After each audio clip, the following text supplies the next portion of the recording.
Welcome to the Fear and Greed Business News Afternoon Report for Friday the 19th of July 2024. I'm Sean Aylmer.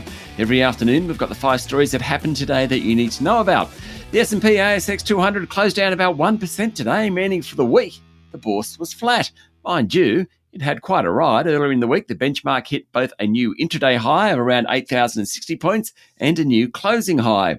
Today, the big miners led the way down, but there were some decent falls among the real estate, utilities and financial stocks.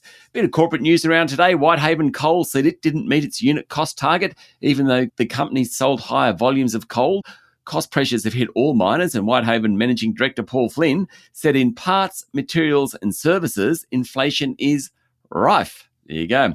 The good news is that the availability of labour is looking better. There are a couple of retailers flagging earnings changes today. Jewellery store operator Michael Hill blamed economic conditions for a squeeze in margins and weak revenue growth. And Adore Beauty said sales are up about 7% for the last financial year. Both retailers report their full year earnings next month.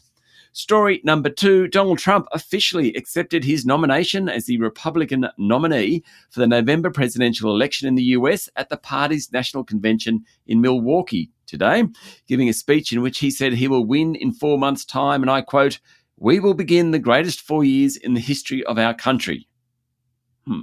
Mr. Trump said he felt very safe after last week's assassination attempt because he had God on his side. He said he'd bring down inflation and interest rates and lower the cost of energy. He wants to finish construction of the southern border wall next to Mexico. And he said he'll end both the Russia, Ukraine and Israel Gaza wars, though he didn't actually give any details how he was going to do that. It's quite the show. Hulk Hogan was there, so too Kid Rock ramping up the crowd.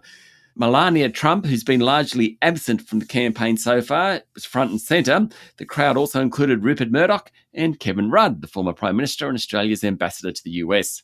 Story number 3, the blue screen of death has hit Windows computers across Australia, New Zealand, Japan and India this afternoon, which Microsoft is blaming on issues with multiple versions of anti-malware protection software from the group CrowdStrike.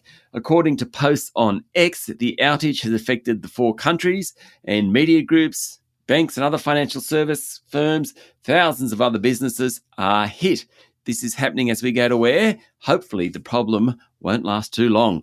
Story number 4, Lifestyle's Communities share price tumbled today after it withdrew forward guidance, blaming interest rate rises, high inflation, ongoing insolvencies in the building sector and the media. Lifestyle develops, owns and manages affordable independent living communities. Over the past week, the ABC has alleged the company is gouging residents with unfair fees, and 80 homeowners in a community had lodged claims in the Victorian Civil and Administrative Tribunal. The company rejected the allegations. It did that again today and said media coverage was incomplete, as in it didn't provide the whole story. Lifestyle's share price has fallen about 24% this week. And story number 5, a crackdown on password sharing, a push into advertising, and a strong viewing lineup has helped Netflix push its quarterly profit up 44%. Well above expectations. The streaming service added 8 million subscribers globally in the 3 months to the end of June.